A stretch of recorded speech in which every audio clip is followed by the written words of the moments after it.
Hello everyone, and welcome to episode 58, Podcast vs. Enemies, a Destiny Massive Breakdown show. The three of us are back for a big Grandmaster prep episode. Strap in for all those great PvE goodness like comprehensive breakdowns, class builds, weapon recommendations, and more. Impetus, who are we thanking this week? Hello, Core. We are thanking our lovely sponsors this week. These folks go above and beyond to keep the Massive Breakdowns network up and running, and we appreciate them very much. So thank you to A Modern Viking, Askian Monk, Binary Wolf, Blackhammer Tech, Bryce Aroni, Deacon, Moonlight, Shazzle, Sylv, This Moment, and Zen SoCal. As a reminder, you can send us all kinds of feedback directly to any of our socials or via the Destiny Massive Breakdowns Discord server. All kinds of feedback help with the trajectory of the podcast and how we present and break down builds, activities, and so much more in the PvE sandbox for all kinds of Destiny players. So don't hesitate to reach out if you've got questions or ideas. We're all happy to talk Destiny. For the podcast reviews, we use Chartable to aggregate those, and that may take some time for non-US listeners' reviews to appear. So if you'd like to get a shout out a little bit sooner to when you sent in a review, you can send that to our socials directly. We also want to extend special thanks and appreciation to everyone that supports PvE, whether that's downloading and listening to the show, discussing it in the Discord server or on other social media platforms, or of course supporting us via Patreon. Speaking of the Patreon, if you'd like to support the show financially, you can please visit DestinyMassiveBreakdowns.com and click the link to Patreon. You'll get access to a members-only channel in Discord, behind-the-scenes info, input on the future of the show, and access to the legendary annual merch drop. You can also check out our sibling podcasts. That's Destiny Massive Breakdowns with Ill Physics and Lego LaFlash that dives into the nitty-gritty PvP sandbox, and Beneath Twin Suns, the Star Wars podcast that explains it all with Mercules and Kid Kucha. All right, that's enough for our thank yous. Again, thank you so much to the community for all of your work. We appreciate you so much. Saint, what are we talking about today? We're taking a break from covering some of the new news of the season 21 that's coming up. We're really just going to be focused on surges, overcharges, champions, and kind of looking towards, specifically proving grounds this week, but really kind of just focusing on GMs as a whole for the season, since our sandbox in PvE has changed so substantially since we last talked about this. So this is kind of like our resetting the baseline for a lot of in-game systems episode. And then over the next couple of weeks, we'll be, kind of coming back and touching on some of the other GMs that are coming in rotation, especially those that have been changed significantly, definitely focusing back in on like the loadouts that we're running and things like that, and maybe just talking about a few specific areas and really focusing on how all these new systems have changed the way that we look at GMs, changed our builds, and all kinds of things like that. And then in the next week or so, we'll also be talking about all the season 21 stuff, but we're still about 6 weeks out from that. So got plenty of time to cover all that. I'll also say I'm looking at the most recent merch drop. I got a Dead Man's Tale piece here and the Anakin Vader crossover piece from Irresolute, and dude, they are sweet. They are really badass looking, and I'm very happy to have those on my wall. So I am grateful for that merch drop that you just shouted out.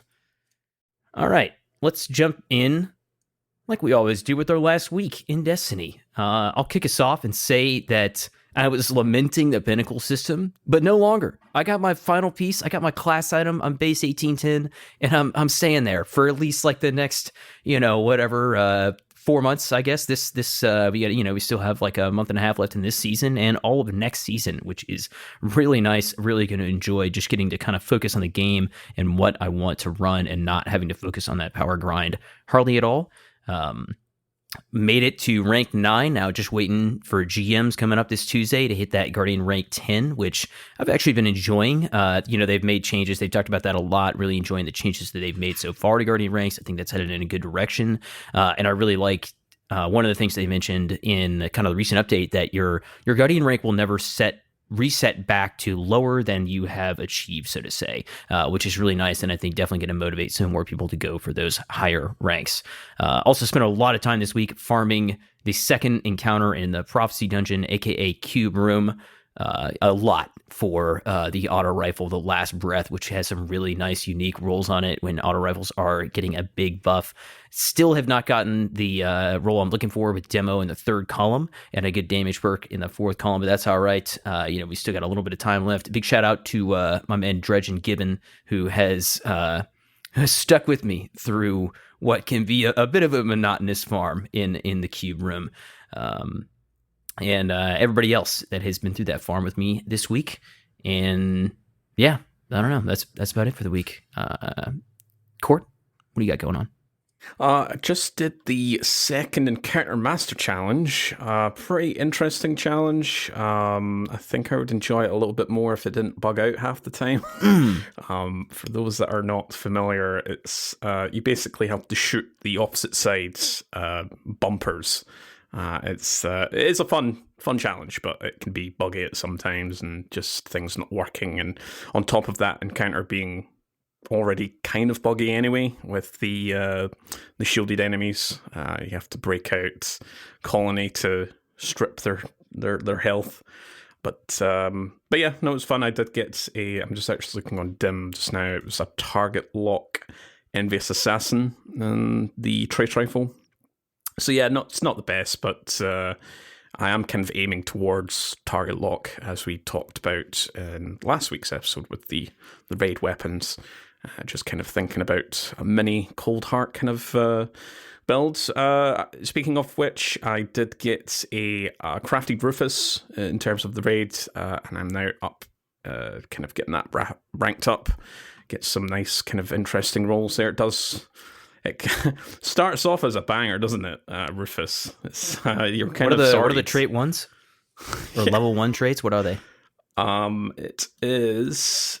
Oh, it's just perpetual motion target lock. Yeah. Oh, that's it? No big deal. That's all? That's it. It's, B tier? No. No. So yeah, ranking that up. I've also been ranking kind of other machine guns, kind of other weapons just that I've kind of left behind, which may kind of have their place this year. And yeah, nothing much other than that. Just kind of been a busy week in terms of work for me, and just getting some plans and schedules out for some infographics that are coming up. Impetus, what have you been up to?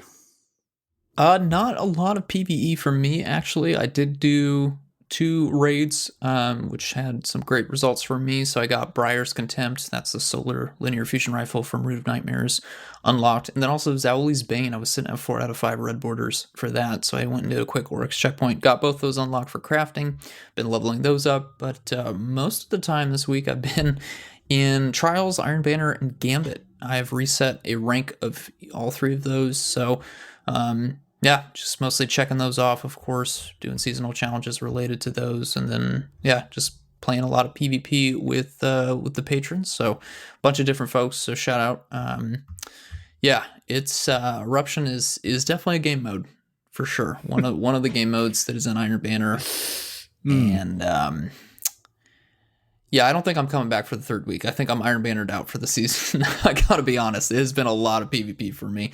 I do want to keep going back into Trials, just to kind of keep chasing that loot, the non-adept loot, just kind of work on myself as a solo player. But yeah, Iron Banner, I think I'm good for the time being. I might circle back around next season, keep working on unlocking some of those older armor sets that came out before I was playing, because that's what I've been spending most of my Iron Banner Ingrams on, which has been fine. I'm a completionist. I like working on my collections and stuff, but yeah, after doing that for 2 different characters, 2 full armor sets, which is what you do that over the course of a whole Iron Banner rank reset, I'm done.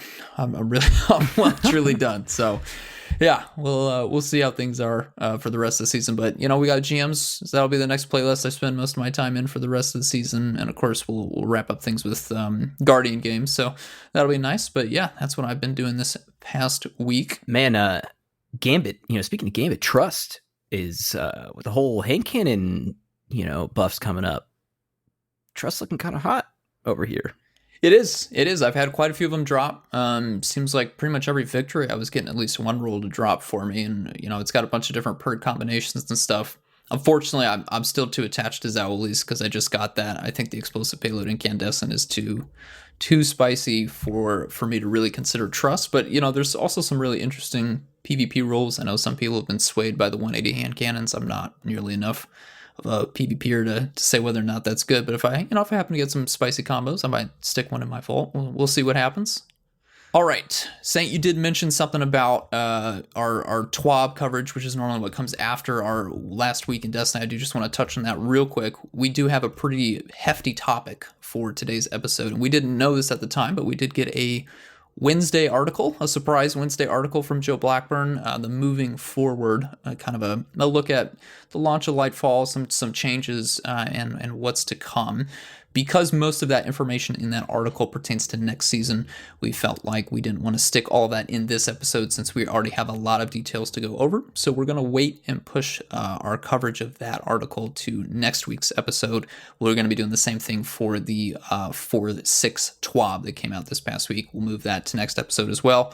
Hopefully we don't get another article, and hopefully next week's TWAB isn't massive because we'll be doing 2 TWABs in that article next week when we don't have to break down Grandmaster Nightfalls 101, which is kind of the big topic for this. So we haven't forgotten about it. We've read it. We've got some thoughts and opinions about it, but we're saving it for next week.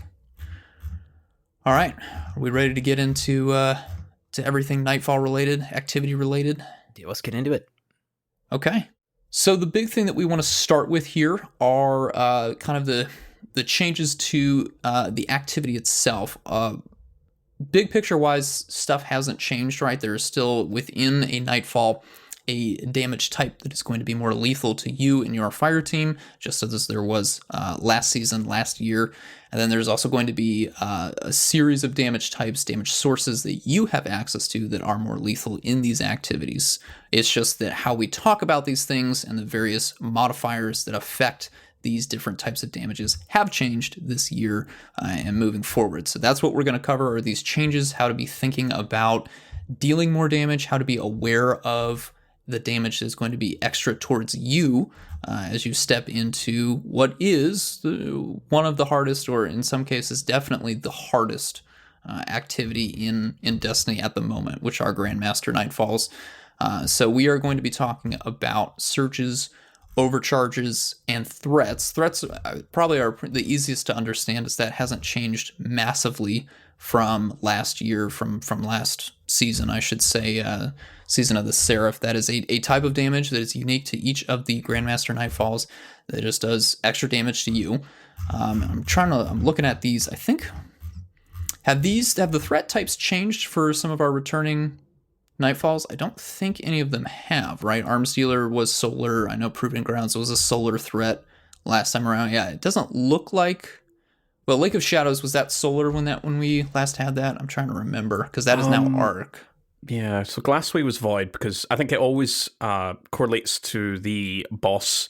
If the boss outputs a particular damage type, that's what the threat now will be.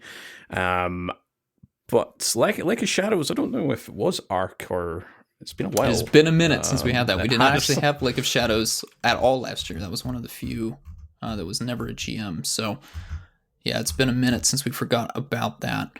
But threats are an increase to you, and that is 25%. Is that right? And we don't have that number on the script, and I'm trying to go off memory here. Is that correct? Is it increased damage by 25%? Yeah, I'm seeing some heads nodding there. Yeah. So that is something to be aware of. Again, that was the case last time around. So if you've done a Grandmaster Nightfall before, that part of the system has not changed. You'll want to know going into the activity. It's also an explicit modifier that will tell you along the list of modifiers. But again, if you are someone who hasn't done a GM before and you are looking to get into this for the first time this season, that is definitely something that you want to be aware of. There's a specific type of damage that will be extra lethal to you, and that will depend on the GM that you are attempting as you go in. So you'll always want to make sure that you have the appropriate resist mods on, which are located on your chest piece, to make sure that you are countering that damage type. You don't need to go all the way out with 3 copies all the time. Sometimes that might be a good idea depending on how common that type of damage is, but it is something that you'll definitely want to spec into and at least be aware of when you're thinking about what kind of abilities and what kind of subclasses you and your fire team are going to run. So that's threats. Again, probably the simplest, most easy to understand part. Now we get into the surges and the overcharges, which are the ways that you can tie into extra damage towards the enemies in these encounters. And this is the part that's been updated or changed. So let's start with overcharged. Saint, can you tell us what overcharged weapons look like?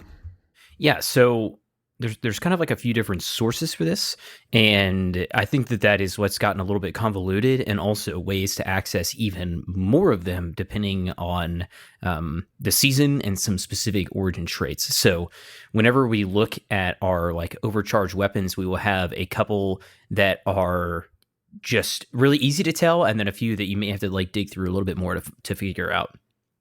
Kind of giving an overview of our specific categories, we have weapons that are explicitly mentioned in the activity modifiers. You'll see like a little icon that is highlighting a weapon. You will have weapons that are kinetic, that match the surge of the specific activity. So if your kinetic weapons are going to be overcharged if your subclass is matching the activity, that's kind of like your second source. We also have weapons with specific origin traits.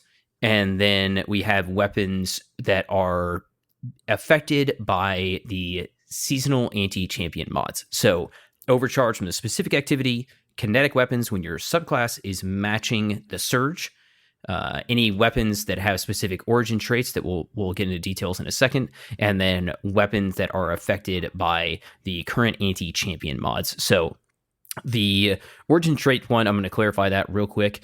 On the Season 20 artifact, there is a perk that you can select called Origin Hones. When this is active, any weapons with the listed traits active, as in currently equipped on the weapons, using them, if there are multiple, you've got to be actually using it, are going to be overcharged. Right now, that includes Ambush, Nanotech Tracer Rockets, Noble Deeds, and Text Balanced Stock. So that's like the Seraph weapons from previous season. We have Ambush on them. Highlight from this set would be a Retrofit Escapade. Judgment of Kel'Grath is also a great weapon. Nanotech Tracer Rockets. This is our Neomuna location weapons. Highlight from this one would probably be Iterative Loop for me, the Arc Fusion Rifle. Noble Deeds is our current weapon set. Regnant has been hugely popular. Honestly, there's quite a few good weapons there. Won't spend a ton of time on that. But yeah, Noble Deeds, a current seasonal weapon set. And then Text Balance Stock, finally, being the dungeon from that was just last season, right? The Spire of the Watcher. You know, we've got Liminal Vigil, Long Arm, and Wilder Flight, just to highlight a few there. Assuming that this trend is going to continue, you will always have, you know, kind of the highlight from the activity itself, maybe a few origin traits that are going to always have access to it, your kinetic weapons when you're aligned, and then all the champion weapons that are activated for that season.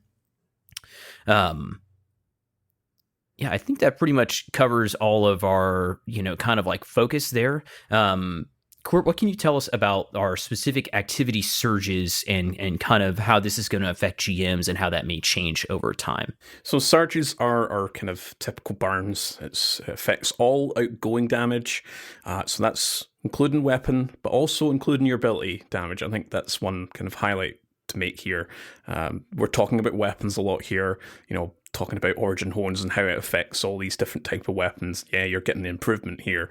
But the surges also improve just not just our weapons, but also our abilities. And for at least for Season 20, we've kind of been Bungie gave us kind of a heads up prior to Lightfall launching is how they're kind of taking the approach to surges, and we'll have one primary seasonal activity surge. So for this season, it's Strand. This is active all season. It's not on all activities. I do want to point out this. We're kind of curating this kind of topic towards Grandmasters and even Master and Legend content, but there are a little bit of a difference when it comes to kind of your playlist, Strike playlist, which do have different surges. But for most of the content, you know, we're talking Master Dungeon, Raids, and Grandmaster Nightfall Strikes. We have Strand as the primary seasonal surge. So that doesn't go away. You're always going to have Strand. And again, if you match your subclass to Strand, we'll be talking about our builds later on for the upcoming GM. But if you match your subclass, Strand, you'll get that 25% damage boost towards your kinetic weapons. So remember, I've got some really juicer kinetics: Outbreak Perfected, Osteo, Wishender, Arbalist, Izanagi's with a Horde, even some legendaries there like Peace of Mind, Submission, Yasmin, Heritage. A lot of weapons that are in the kinetic slot, which can't benefit from all these kind of surge, the surge activity modifiers, but they can benefit if you tie your seasonal, your subclass build towards the currently active surge mod. Secondary, you have 2 rotating surge activity modifiers. Again, this season it's Solar and Void. So it will So for this upcoming Grandmaster, you've got Solar, and the following week it'll be Void, and then back to Solar. Again, this will be different for other types of content. Arc and Stasis aren't really being used at the moment, but they are active on other kind of playlist strikes. So you don't see them for Master and GMs, but you can see them elsewhere.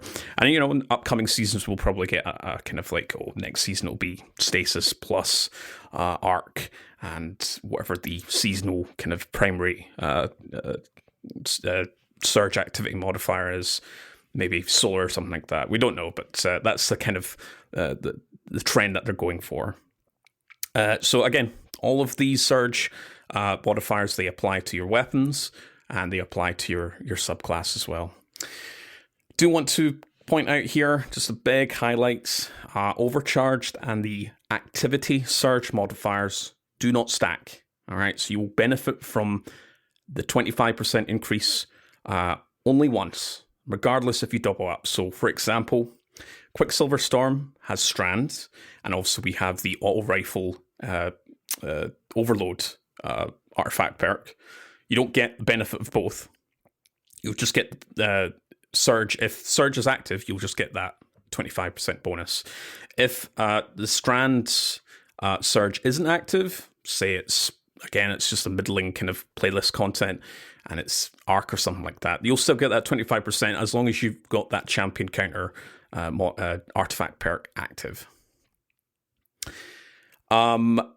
So I think also, so Saint, you didn't really mention any of the weapons here for the champion counter weapons, so I'll just quickly list off very few here.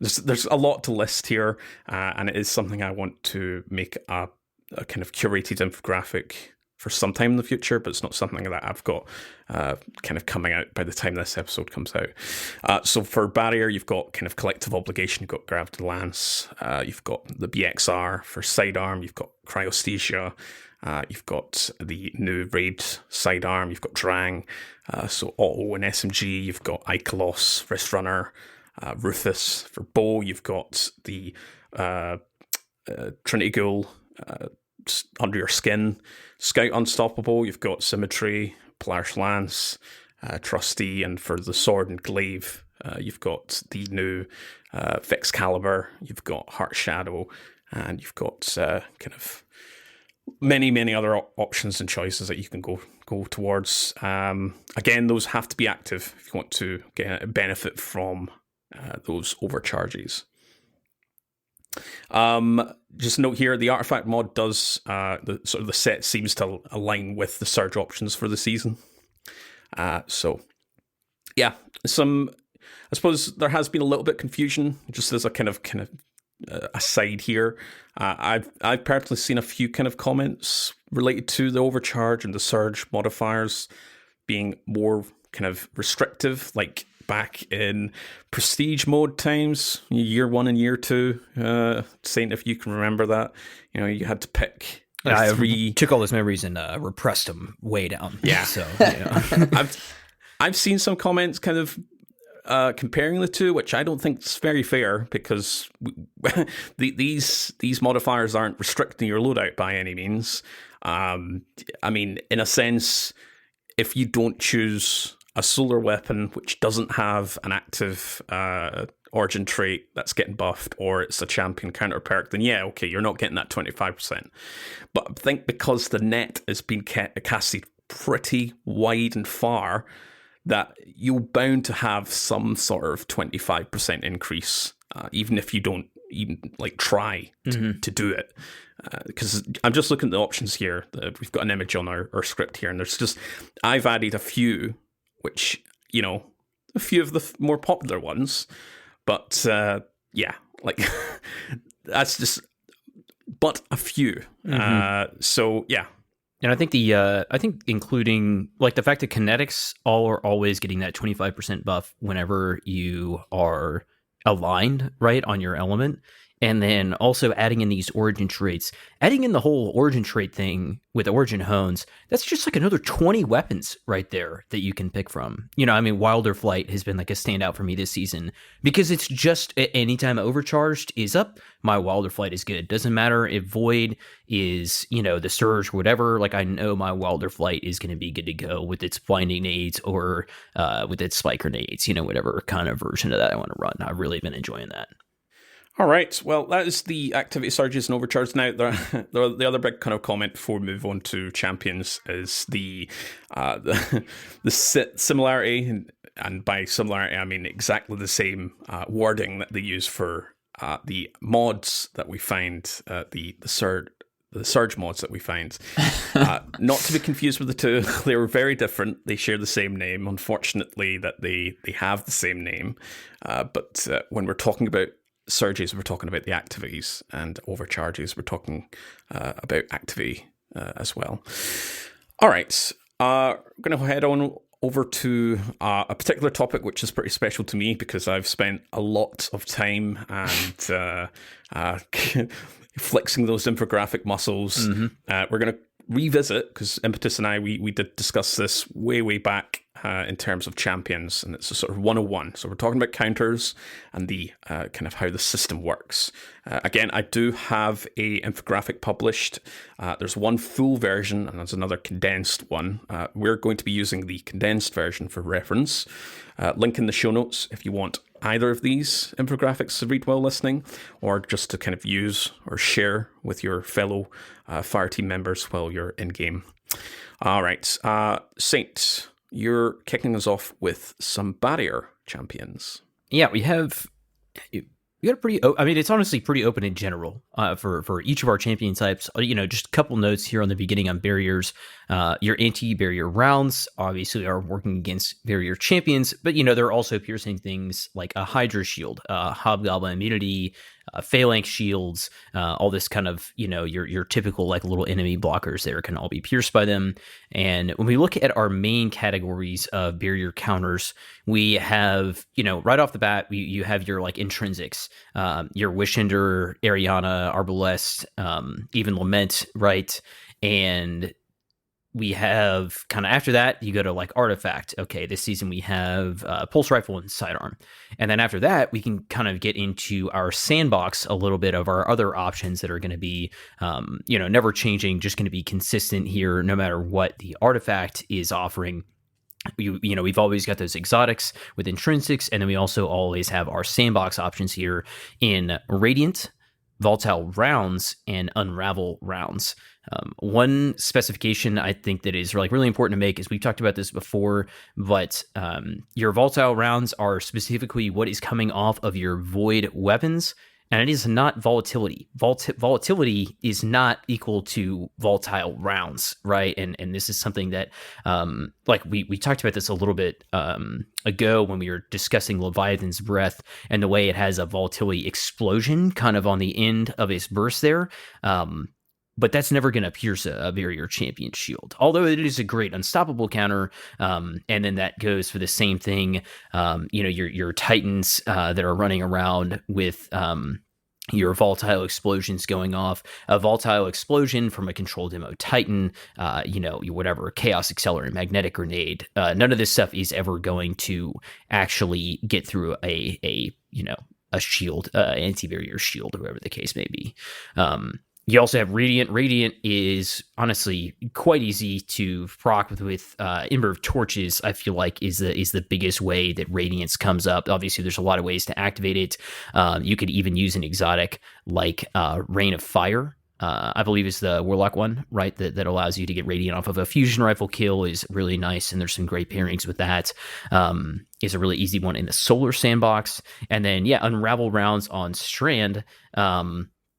Unravel rounds, again, like volatile rounds, is only going to work when you are aligning on that weapon's damage type, right? So, volatile's got to be a void weapon. Unravel does have to be a strand weapon. And those are going to work pretty much against any barrier champion, similar to volatile rounds. Unravel rounds, honestly, just have a good utility in general. And also similar to volatile rounds, Unravel rounds and Unravel are not exactly the same thing there. So Unravel found on like Arcane Needle or Grapple Melee is not an anti-barrier counter. You can't grapple Melee into a barrier champ and expect the shield to go away. You're gonna die. I wish you could. Yeah, you're gonna beam you out the air. Unfortunately, on the way in, you're swinging through the rooftops. But so pretty open. Some solid options. Also, Revision 0, which is getting a huge buff. We mentioned, and Second Chance, which is also a piece of armor that does exist in the game at this time.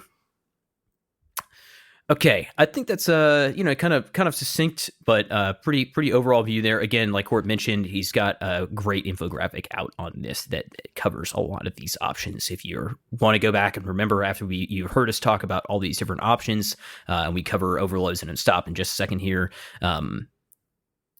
Go check the infographic. You don't have to memorize all this stuff. Don't try. Just don't do it. Just look at the infographic. Do yourself a favor.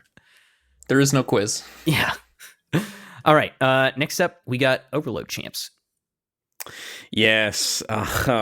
Well, overloads are still the most frustrating to deal with, but we've got a lot more options to counter them. So we still have our typical arrangement of exotic gear.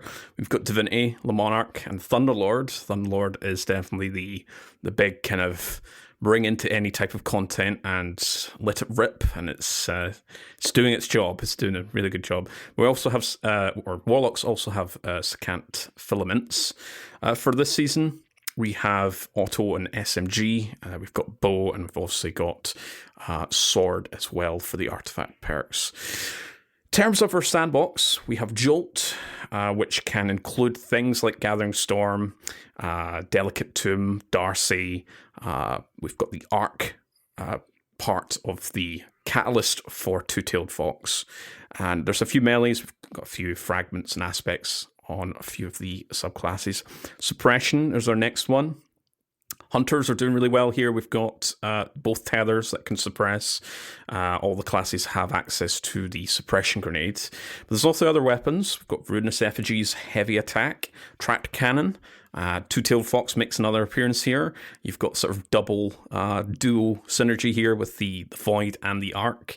And Wave Splitter, which is making a big kind of appearance for this season in particular. It's doing really well. Just pick up one orb and you've got suppression rounds, and it's oh boy, it's really a lot of fun. And finally, for our stasis subclass, quite a lot of options here. We've got slow. Now, slow does lead into freeze, which leads into shatter, which Impetus will cover shortly here. But slow at its base form will stun overloads.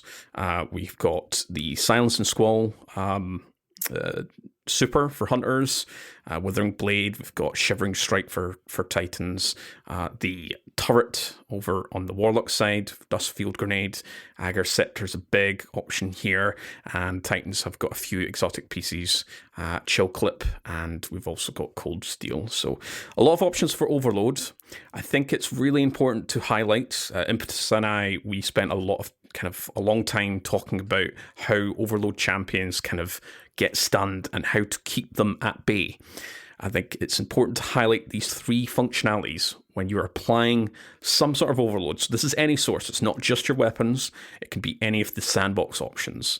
So for when you're applying disruption, it causes all combatants, including champions and bosses, to deal 25% less damage for it's a roughly 6.5 seconds, which can be refreshed. Additionally, when you apply disruption, you'll get that stun on the overload champion. Pretty simple. And when it comes to, again, this is another kind of comment regarding the commentary when it comes to disruption or overload champions is how do you stop them from regenerating their health and using their abilities? You have to keep applying disruption. So that stops the overload champions from regenerating their health and using their abilities, regardless if they're on cooldown. So frequently applying disruption will stop them from doing that. And you have to keep doing that. So while a champion is stunned, they can't be stunned again, but they can keep being overloaded, which is the big distinction here. Those are the sort of three functionalities when it comes to overload champions. We'll talk a little bit more shortly in terms of how all the champions, their stun cooldowns and the sort of health percentage per second shortly. But I'm going to hand you over to Impetus, who's going to talk about unstoppables. Oh boy. Yeah, if you thought overloads had a lot of different ways to stun them, unstops have the most. There are a lot of different things to take into consideration, which is always nice. We love options here. I'll start with the exotic gear here. So some of the more famous intrinsic unstop counters, you've got Bastion, you've got Malfeasance more recently. Leviathan's Breath, of course, is really taken off in popularity. Devil's Ruin is a sidearm. It does have intrinsic unstop. I'm required to say that. Yes. Yes. And then, of course, the Hunters, you have one exotic armor, Arthas Embrace, that does give your... which knife is it? I'm sorry, I want to be specific here. Is it just... It's the weighted throwing knife. Just weighted throwing knife. Yep. The weighted throwing knife will get the intrinsic unstop if you're using that armor piece. For this season, season 20, we do have scout rifles and glaives have the artifact perks. And then we get to our sandbox. There's a lot of different options here. On the arc side, the blinding effect, arc blind. I want to be clear here. This is not the disorienting grenades that do show up on breech-loaded grenade launchers. No, this is arc blind, will stun unstopped champions.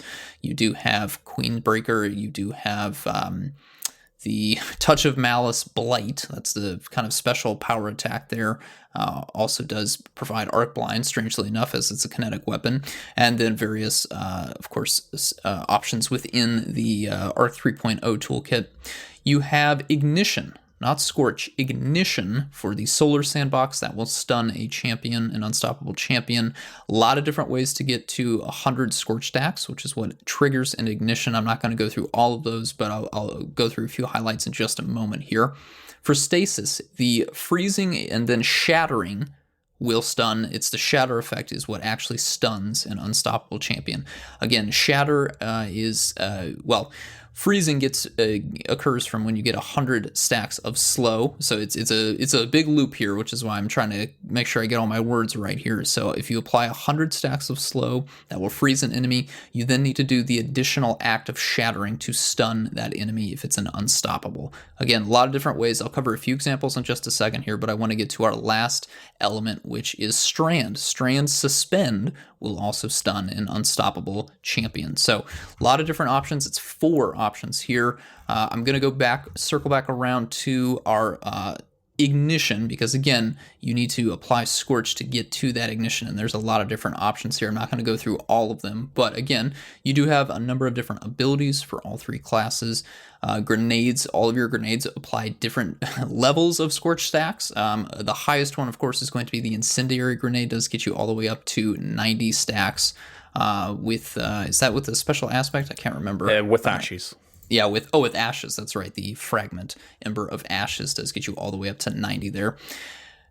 Moving on to our weapons and armor. Again, there are some solar exotics that do also apply this 1000 Voices, Polaris Lance, Prometheus Lens, Skyburner's Oath, which bear that one in mind. That's going to be particularly relevant for the GM we're breaking down here. You've also then got legendary weapons, solar legendary weapons with the Incandescent perk that also applies Scorch stacks as well. So again, a lot of different options here. Definitely do your research and look at stuff. Depending on what class you're running here, you have supers that will help apply stuff. You've got fragments that are going to boost the amount of Scorch that you apply. And then, of course, various abilities, melees and grenades and such that will also help out with that. I'm going to go back to Stasis here because, again, there's a lot of different options for freezing and then going into a shatter. Probably the simplest recommendation I have here is generating stasis crystals. If that crystal generates near an enemy, it will freeze them. You can then hit that crystal, deal damage to it. It will then pop or shatter, and that will also trigger the shatter effect and stun and unstop if that has been frozen by the crystal here. So if you're thinking about that, headstone perk is going to be really great if you've got enemies near an unstoppable champion. Kill them. If they have a headstone, they'll pop up that stasis crystal, pop that. We have several different exotic weapons. The Verglaw curve bow, that's this season's exotic, is an excellent option for this, generating those stasis crystals once you get to ×5. There's also a bunch of different exotic armor that helps out with this. Titans, you've got it pretty nice with the Hoarfrost Sea and Cadmus Ridge Lance Cap. Those are the two stasis exotics. Those armor that really helps with that. Hunters, you've got Shatter Dive as an example, right? That will pop any crystals that are spawned, that aerial dive effect. That's going to be very helpful there. A lot of different options. So again, when it comes to unstops and when it comes to Scorch into the ignition and the freeze into Shatter, really do your homework here. Try to figure out something that you can proc pretty quickly, pretty simply when you're under fire from that unstop. Again, the unstops love to charge, so you gotta have a way to stun them pretty quickly. Most people will probably gravitate towards the artifact perks, but you do have a number of different options for your abilities within the abilities sandbox if you want to go into that route as well. So please do consult the infographic. A lot of different information. Court breaks it down wonderfully for the unstops. That definitely takes up the most space on the infographic here. So if you are running on Titan and you want to do Strand again, because there's a surge, you've got the Abeyant Leaps to really help lean into Suspend. If you want to run Stasis, you've got some great options there with all of the great armor. Hunters, I think you can really lean into that as well. You could also really lean into Ignition with Caliban's Hand, really proc those ignitions easily. Blinding, that's probably going to lean really well into Titan kit. Your Arc kit is really great for blinding. Lots and lots of different options. I don't want to force anyone down a particular route, so do your homework on this. It matters a lot. You will need to be stunning champions. Get that part down. That is a huge mechanic of all GMs. So once you know how to do it, once you know how to reliably do it, it's going to make all Grandmaster Nightfalls, really any content actually with champions, super simple. So let's maybe... Do we want to touch on the incompatibilities? Because there are a few, of course. This stuff is kind of subject to change. Sometimes Bungie fixes these things. Sometimes these things do stick around for a while here. But again, a lot of synergy is available with the sandbox counters. So many perks, modifiers, aspects, fragments that we've just gone over. You can really mix and match. It is truly a lot, but there's also some things that don't mix and match so well. So the perk Flash Counter shows up on swords. It's not a suppression source, so that will not stun the overload or counter the overload champion. Another example, of course, collective obligations. Volatility is not considered as volatile rounds. It's just truly volatility, so you do not get that anti-barrier synergy. The bombardiers for hunters, unfortunately, doesn't fully all the way tie into the Void Arc and Stasis synergy in regards to countering champions.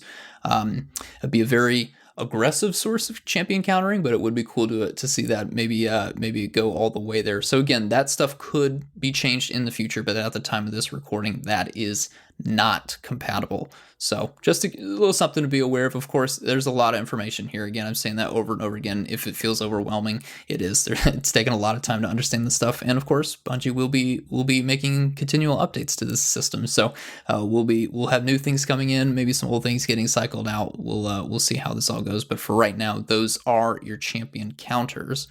Now we're going to pass you back to Court here to go over the system rules and priorities, because there's, of course, an additional layer to all of this. Yeah, so two things. Firstly, if you want to see all the synergies and all the sort of kind of technical breakdown of champions being stunned and what kind of synergizes and what perks work against what, we've mentioned before, like barrier perks, like armor piercing rounds, adaptive munitions, disruption break, Genesis, turnabout, under over, all those work against barriers. So if you really want to min-max, if you're struggling, you want to push that, some of it's only 5% extra, but it's, 5%'s nothing to kind of scoff at. But all of that is also, it's not on my infographic because I ran out of space, don't want to make it too dense, but I do have a Reddit breakdown which goes into a lot more detail, a lot more kind of information related to the synergies. We didn't have a lot of time to talk about this episode, as much as the three of us would love to talk about the synergies. I know that's a kind of special topic to my kind of work, is looking at all the synergies, how everything kind of loops into each other.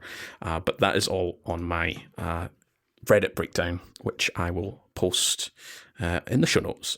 But in terms of the actual... So we've covered the how champions are stunned. There is a technical side. This does get a little bit more dense in terms of technicalities and what's happening behind the scenes. Again, this will be something I want to post at some point. It's not something that I'll have up by the time this episode goes out. But for those that are listening to this episode in the future, or if you're listening to this as it comes out, maybe a few more weeks before I post something like this, but I'll obviously make it a lot more kind of public when I talk about this, because it is a very important subject. Because again, it's something I've noticed is, why are particular weapons not receiving particular champion stun effects? So the following information just applies to weapon counters. So abilities don't have any kind of hierarchy. They don't have a priority rule set. They work all the time. So if you toss out your jolted arc grenade, it's always going to, if it actually can stun the overload champion, it'll always overload them and stun them with the jolt effect. For weapons, there is a sort of rigid logic hierarchy as to when a weapon can stun a champion through the various champion counters we have in game. So the higher the priority is, so starting at 1, I'll list them in a second here, the more precedence the champion counter effect has over lower ones. So you can go in and see this in the game yourself. This is something that I've been working on the last couple of weeks. There is some theoretical science being applied for some of the examples. Season 20 Artifact doesn't actually have a good selection of practical observations to see how weapons can double up or triple up. I'm looking at like trace rifles. There's a particular example involving Wave Splitter, and if we had a trace rifle artifact perk, would that override the suppression effect? But I'll talk about that in a second.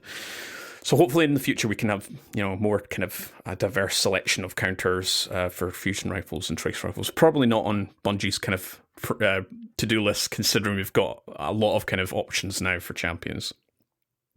So in terms of the top to bottom, the highest priority when it comes to champion counters, first one is intrinsics. So that's your champion counters that exist on Arbalest, Divinity, Leviathan's Breath. They're baked into the weapon. That's their job. The second thing, or the second one lower from intrinsic, is the artifact perks. So again, they come from your artifact. That's your anti-barrier pulse, your overload auto, and SMG, unstoppable scout. Third, we have exotic elemental effects. So these are exotics that directly or after a trigger applies an elemental effect, like it's blind, jolt, suppression, or slow, freeze, shatter. Scorch is excluded from this list. I'll talk about that in a second. So for example here, Darcy can apply jolt after a trigger. You scope into them to highlight them. Or Grand Overture can apply blind via its rockets. Number 4, we have subclass elemental applied effects. So status effects are temporarily applied on the player. We've got Radiant, we've got Volatile rounds, and we've got Unravel rounds. When I talk about those, I'm just talking about the champion stun effects. I'm not talking about their base effects, like empowering buff that you get from Radiant, that's 25% of PvE, or the Volatile and Unravel rounds, sandbox effects that you get with Void and Strand, respectively. Those can still be applied on all the relevant weapons, regardless of the priority list that I'm talking about in this episode. And lastly, we've got the lowest priority kind of effect, and that's from your legendary elemental effects. So those that directly or after a trigger applies an elemental effect like blind, jolt, suppression. So again, Scorch isn't included in this list. And we're talking about Chill Clip, Cold Steel, Volt Shot. So in basic clear terms, this priority logic rule set operates how and when a champion counter can be applied. We'll take some examples here. Impetus, what can you say about Leviathan's Breath? Where does that kind of place itself on this rule set? So Leviathan's Breath, remember, has an intrinsic unstopped champion counter. So this one is a pretty easy example because intrinsic is the highest priority possible. You've got things like Overload Bow this season, Volatile Rounds' anti-barrier application, and Radiant do not apply their respective champion counter effects because Leviathan's Breath already has the intrinsic unstoppable, and that takes highest priority. So this is always going to deal unstoppable countering. Always. It cannot be overridden in any way possible because it has the intrinsic, which is the highest priority possible. Saint, what can you tell us about the Ikelos SMG if it had the Volt Shot weapon perk in column 4? How does that work? Yeah, so Volt Shot is going to apply at a much lower tier, so to say. Volt Shot, yeah, it's pretty much the lowest priority in terms of the way that things are stacking up to each other. It can be used as kind of the backup, but if Overload SMG, for example, is already there, obviously that's gonna take place first. That's gonna take precedence here. An important thing to highlight is that if you're Radiant, let's say, your Volt Shot, while you're Radiant, will not stun an Overload champion. So even though you could theoretically stun an Overload with the Volt Shot, if I'm Radiant, the anti-barrier effect there is kind of overriding it, so that the jolt from Volt Shot is not going to stun an Overload while you're Radiant until that runs out. The same would apply here if, let's say it's season 21 or 22, and we have anti-barrier SMG. Volt Shot will never be able to apply jolt to an Overload champion because it's kind of being blocked by the artifact that anytime that is active, that is going to pretty much block it. So especially with the way that the artifact traits just automatically apply to your weapons, as long as you have, in this hypothetical case, as long as you have anti-barrier SMG active, Volt Shot will never stun an Overload because it's being blocked by the higher priority trait there. We got a couple other examples here. I'll hit on Riptide real quick. Riptide is a hugely popular weapon at this point because of its just widespread utility, right? It can slow for Overload. It can freeze, which you can then shatter for Unstop in a nice, quick, 3 burst there. So to say, if you 1, 2, 3, you can freeze and then shatter or swap to another weapon and shatter. It can also receive Radiant. Plus the fact that, freezing champions in general is good because, similar to Suspend, it can kind of just help you brute force past a barrier, throwing up a shield or anything like that. Again, Chill Clip, kind of like Full Shot, is pretty much at the bottom. So when Radiant is active, it's going to override the Chill Clip's slow effect for an Overload. So it can be utilized versus a barrier champion to break down the barrier. And then once your Radiance runs out, it will go back to, your normal kind of counter capability with your ability to Overload and your ability to counter the unstops. Last one here, we have Wave Splitter, another exotic court. What can you tell us? Yeah, so this is the one I was alluding to. So it has suppression. It's through a trigger, though, as I've already mentioned, where you pick up an Overpower, it enhances the trace beam to apply suppression on sustained damage. And this is always active, even if you don't actually have the suppression trigger system activated. This works behind the scenes. Think of not the same as Ardalist or Leviathan's Breath, but it is kind of semi-baked in. So Wave Splitter can never be utilized with Radiant or Volatile rounds for anti-barrier. Yeah, you can apply those effects and get those, volatile rounds making those explosions, but you won't be able to utilize it for barrier champions because these effects, while they may be only one tier lower than Wave Splitter's exotic elemental effect, which, again, itself is always on, but they still get blocked out.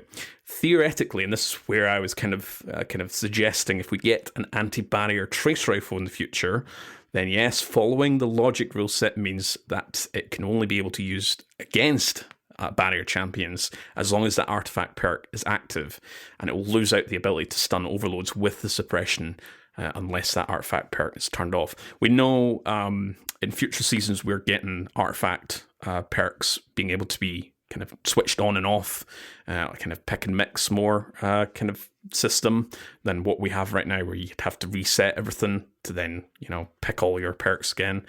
We'll talk about that next week anyway. But if this is all theoretical, because again, we haven't had a really good selection for weapons to kind of for me to look at, so it's a little bit theoretical, and we'll see in the future if we do have a more diverse artifact. Speaking of exotic weapons, perks that apply subclass verbs, and just let's take a look at how those operate. So the list below is an exhaustive detail of all the exotics with elemental effects on one of their respective weapon perks. This means that they cannot ever utilize Radiant, Volatile rounds, or Unravel rounds where the element is applicable to pierce and stun barrier champions. Impetus, can you cover overload counters? Yes, so our intrinsic overload counters, we've got 3 of them here. The exotic weapons are Divinity, Lemonarch, Thunderlord. We've got then some exotics that can apply Jolt, that arc verb there. That's going to be Darcy, Delicate Tomb, and then the Arc Rocket from Two-Tailed Fox. We've also got Suppression, that's another verb. Tractor Cannon, the Void Rocket from Two-Tailed Fox, Wave Splitter. Ruinous Effigy is kind of a fun one here. So that can receive Radiant and Volatile rounds to stun barriers for its beam, but the Transmutation Orb itself cannot because that already applies Suppression. And then, of course, the slow verb from Stasis. We have 2 exotics here. That's Augur Scepter and Winterbite. Saint, what can you tell us about the Unstoppable counters? Yeah, on Unstoppable, we have a few more with intrinsic. You got Bastion, Devil's Ruin, Leviathan's Breath, and Malfeasance. Leviathan's Breath, already a great option. Malfeasance seeing a bit of a buff, as well as Devil's Ruin next season. For Blind, Arc Blind, we have Grand Overture, the Queenbreaker, Touch of Malice, charged with Blight Shot, and then Freeze, we have quite a few. Augur Scepter, Verglass Curve, Winterbite, Conditional Finality, Cryostasia 77K, Normal Shot can, the Charge Free Shot cannot. The anti-barrier sidearm does allow for the charge free shot to pierce barriers and instantly freeze them, which is really funny. If you've actually seen it in use, it looks very strange. There are a few other things to talk about here. Like Secant Filaments. Secant Filaments is kind of a legacy piece of gear here, so it's a bit strange. Court's post will go more into detail about this, but it doesn't really conform to this priority hierarchy that we've been talking about because it's kind of it's just an older legacy piece of gear. I'm not sure if that is the intention or not. When you use the that exotic pair of boots with a legendary weapon that will apply an elemental effect, other any other weapon, but don't try to combine it with another effect from another weapon that's intrinsic, radiant counters and stuff like that, because it will kind of get weird. Court, you got anything to add on Secant Filaments here? My post will go into a lot more detail. I haven't put the actual kind of copy paste in our script here just because we don't want to spend too much time on one particular exotic, but it's just really weird. It's I think when I was trying to combine it with artifact weapons, so barrier weapons, thinking Outbreak Perfecties, it would override that, which was really surprising just because of, I've looked at this hierarchy rule set and I'm thinking, well, this doesn't make any sense because artifacts are one of the higher kind of priorities out there. But it worked fine when you were pairing it with weapons that applied just their typical Volt Shot or suppression from Wave Splitter. It didn't make a lot of sense. So I think this is more of a kind of, hopefully this gets it looked at in the future because it is a little bit of a legacy exotic at this point. It is a fun exotic and it's an interesting one and hopefully something that would maybe change in the future, but so it can interrupt intrinsic, is that right? Am I reading the script right? Holy cow, I didn't know about that part. I knew about the artifact. Okay. Interesting. Yeah, too long didn't read. It's really weird. Like I said, my post, whenever that'll get posted, we'll go into a lot more detail. We've just tried to kind of truncate the information here. So I was talking about Scorch earlier on. Scorch is one of the big kind of exclusions to the sort of hierarchy, because the way it's applied kind of would be a bit unfair, because you do need to kind of build up stacks. So again, this was detailed by Bungie pre-Lightfall. Weapons with Scorch sources are excluded. You can use Radiant for anti-barrier counter on these weapons while also still applying Scorch in the respective ways for unstoppables. So primaries here, we've got Polaris Lance, we've got Skyburner's Oath, we've got Sunshot for specials, Prometheus Lens for heavies, 1000 Voices, and miscellaneous, we've got weapons with Incandescent.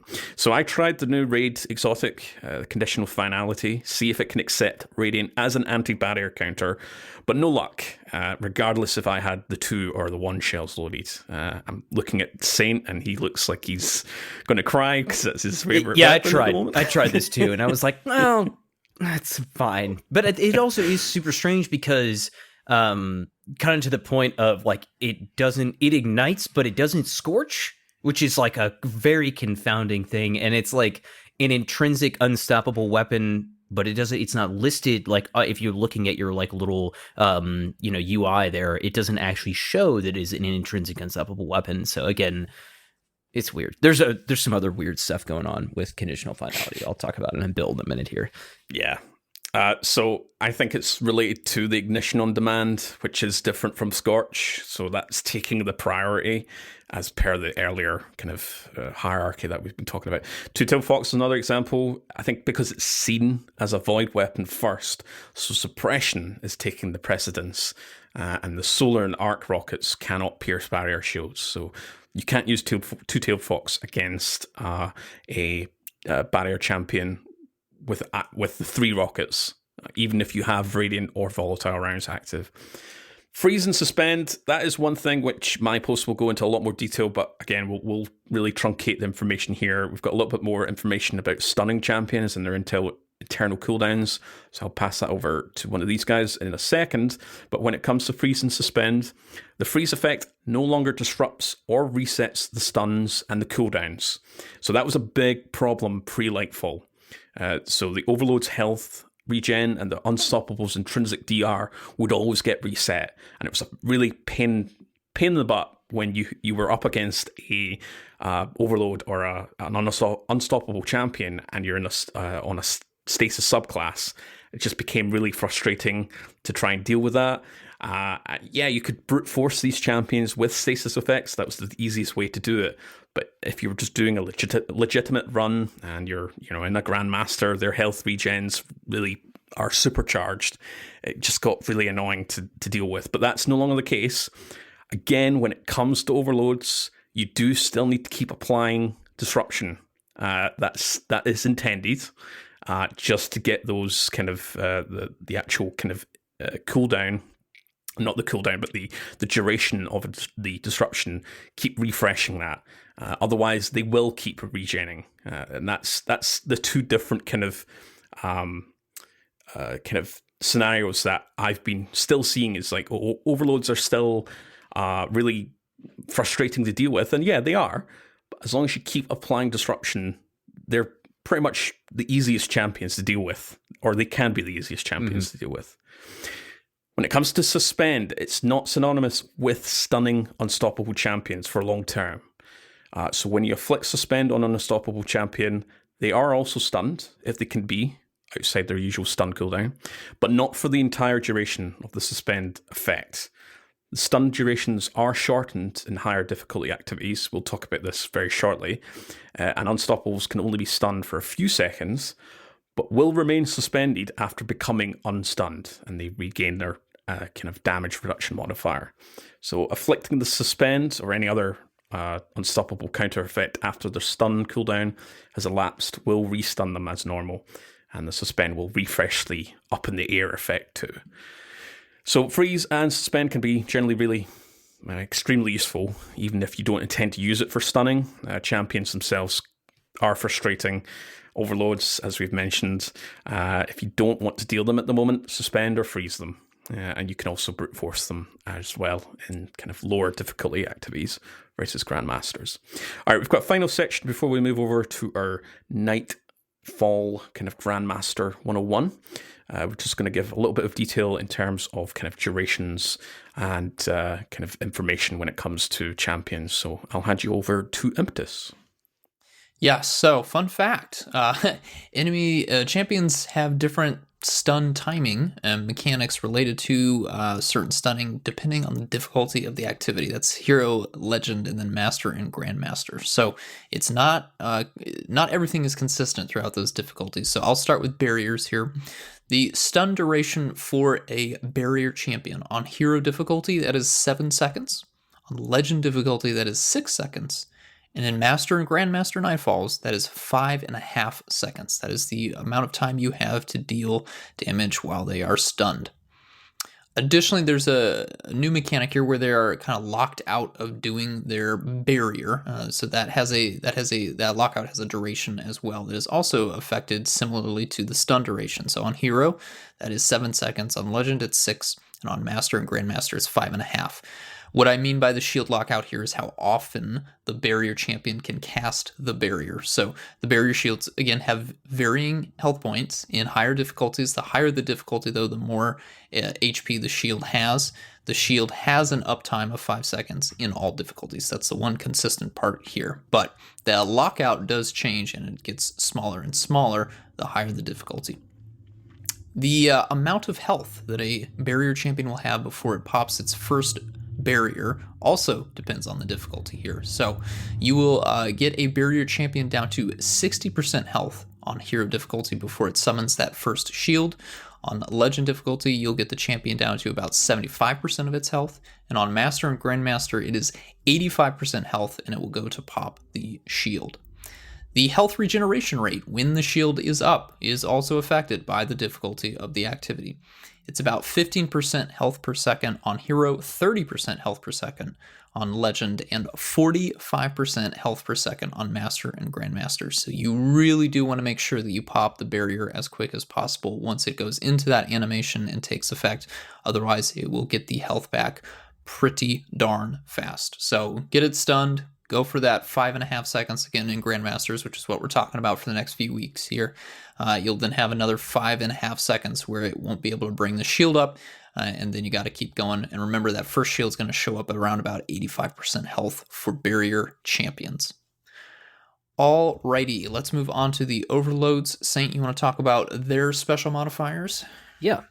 So similar kind of like hierarchy of our stunning and then a lockout for anti-barriers. We have the same for overload. So your duration is going to start off at 7, and then in legend it will go down to 6 seconds, and then in master and grandmaster is going to go down to 5.5 seconds. And their kind of lockout there's no lockout at first, and then it will on legend go to 2.5 seconds, and on master go to 4.5 seconds. And then similarly, they have a health regen, not quite as much as anti-barrier, but it will start off at 5.5% of their health per second, and then it is going to go up to about 13.5% health per second on legend, and then on master and grandmaster difficulty, they are going to regen about 27%, about a quarter of their health per second that they are unstunned. So, similar thing. You have the longer stun duration and no stun lockout. That you're able to stun them again. And then as you move up into Grandmaster, their stun duration is only going to be 5 seconds, and you'll have a 4.5 second stun lockout duration with 27% HP regen. Their health is going to regen after 6.5 seconds in pretty much any difficulty. Kind of like we were talking about a second ago, this is going to be disrupted as long as you're continually applying that overload effect, whether that is, through an ability, through your submachine gun, whatever it is. I think that's one of the reasons that automatics have been such a preferred artifact weapon for overload champions, because it allows you to just kind of keep beaming them with the overload, whatever that may be, or Thunderlord or Limonarch damage tick has long been very popular for something like this, for that continual damage over time. All right, last one. Unstop. Court? Yeah, so similar kind of principle with overloads here. Stun duration 7 seconds in Hero, 6 seconds in Legend, and 5.5 in Master and Grandmaster. And again, for Unstoppables, it follows the same for Overload. The sort of lockout duration after a stun, there's none after Hero, so you can just keep stunning them once they become unstunned. In Legend, it's 2.5 seconds after the cooldown, and Master and Grandmaster have that much longer, 4.5 seconds. Just take that into consideration.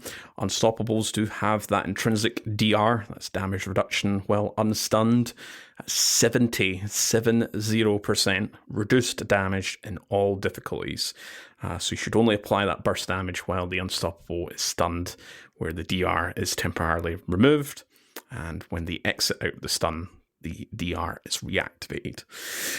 There we go. That is Champions 101 for this episode. A lot of topics, a lot of kind of dense, kind of technical information. We've talked about this episode for Champions.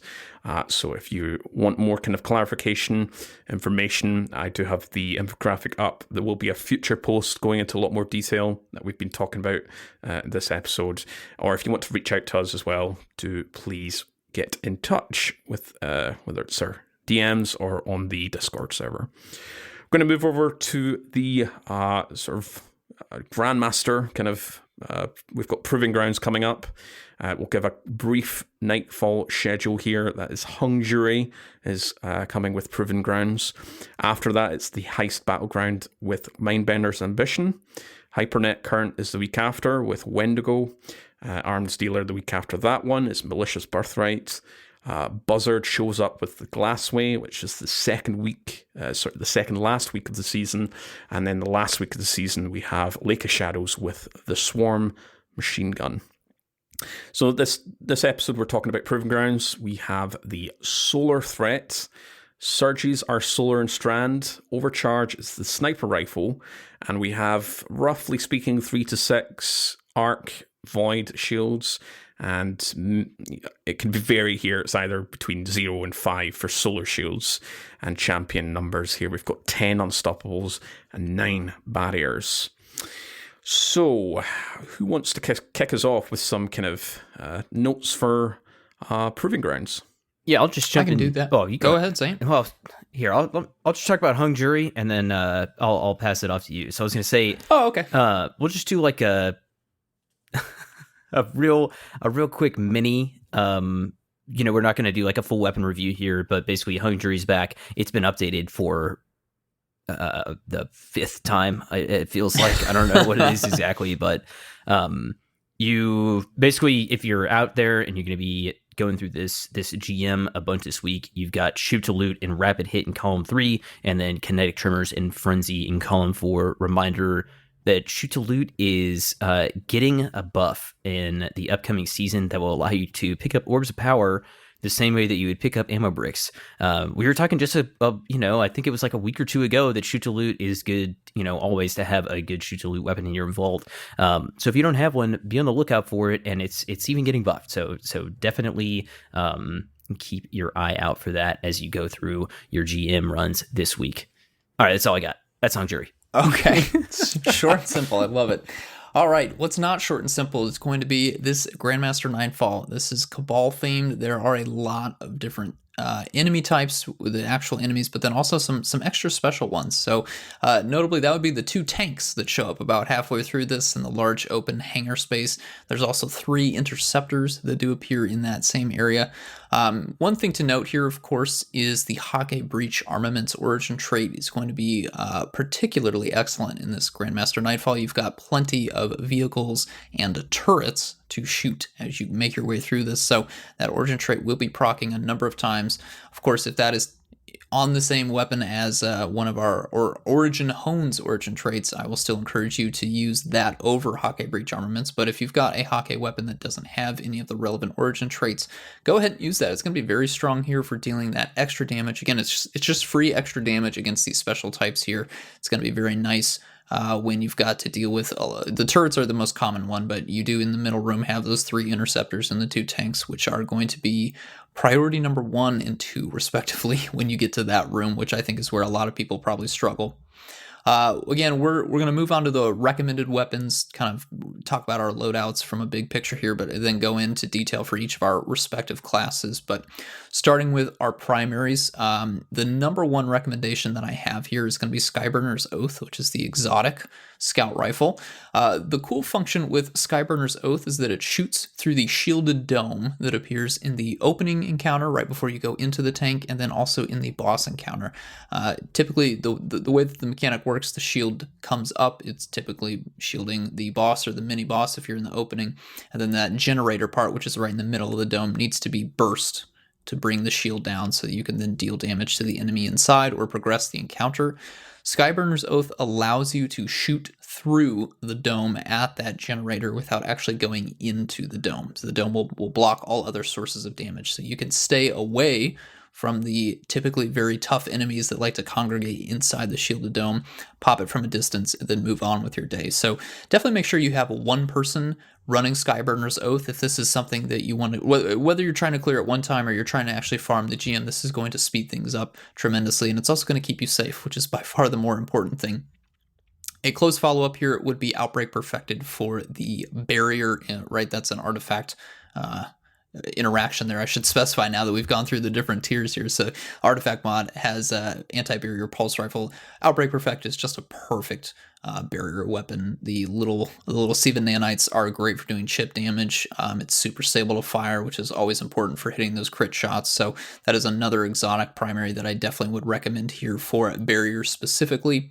Legendary side, Trusty is an excellent solar scout rifle. We're going to be recommending that for a lot of things. It really does blow a lot of the other solar scout rifles out of the water for incandescent rapid hit. I think is the most common pairing there.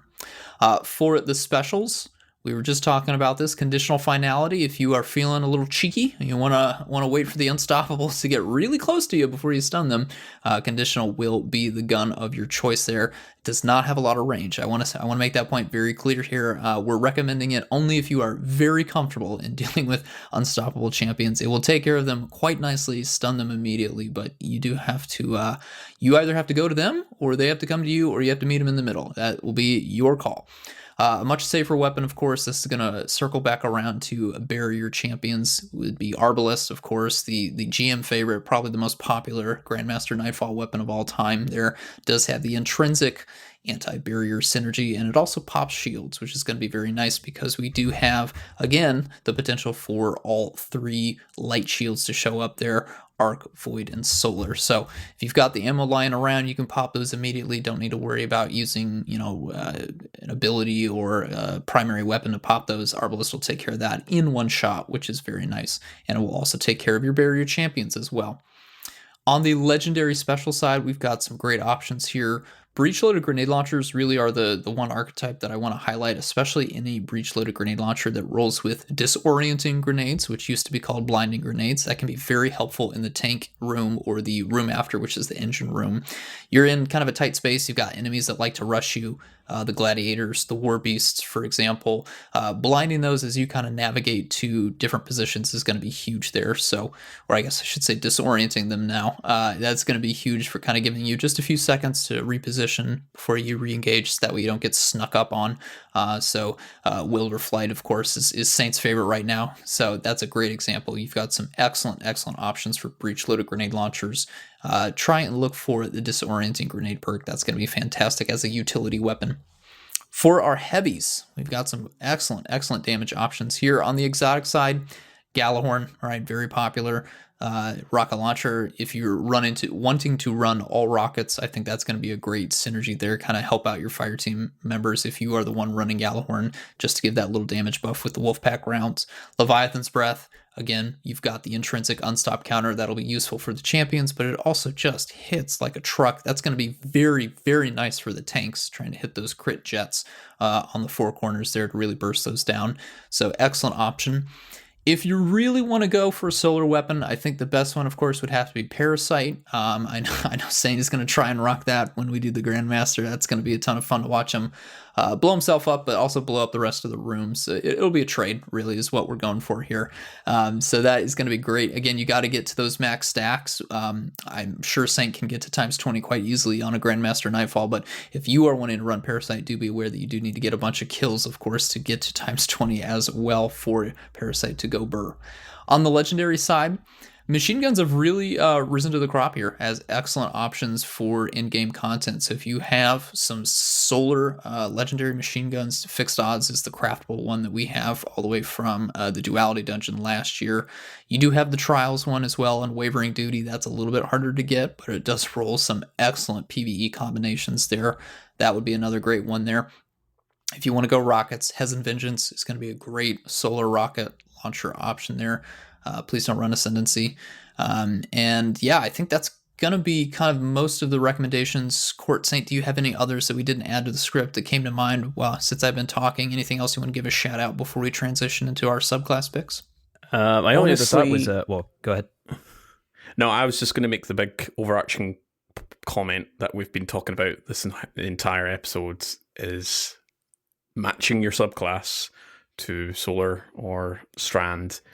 You get your kinetic weapons, that free 25% bonus. So look at your kinetics. Remember, I know, a lot of our Grandmaster episodes we've been talking about in the past, we haven't really recommended a lot of kinetic weapons because, they're kinetic, up against something which, I know we don't have the shields modifier. What was it called? Match game. Yeah, we don't have match game anymore. So kinetics really have had a huge glow up. So take that into consideration. Again, if you want to really min-max, really kind of look at your Strand and your Solar or your Sniper Rifle for proving ground when it comes to your loadouts here. Yeah, the only other one I was going to add is Unwavering Duty. That was another one that came to mind. I finally got a couple of pretty good rolls on that just the other week. You just farming out Trials and Engrams, so that's another solid option, depending on what you've got going on in your other slots. All right, let's get into subclasses. Court, what do you recommend the Hunters take into Proving Grounds? Yeah, so my Hunter friends, looking at a similar build that I talked about a few episodes ago, we're swapping out Assassin's Cowl with Frosties and swapping the Grapple Melee with Shackle Grenade. And much of the kind of core of my previous build, which is also on the Massive Breakdowns Discord server, where I've sort of went into a little bit more of the loop synergy here. But it's the Strand subclass. So Silk Strike, Shackle Grenade, Thready Spike, Gambler's Dodge, Frosties, and your particular kind of exotic weapon. Again, whatever, Impetus, Saint, and I have been talking about here. My personal favorite has to be Outbreak Perfected. I don't need to spec into Unstoppable because Shackle Grenade has got the whole gimmick into suspending, so I don't need to worry about a particular suspend weapon because my whole subclass is all about suspending.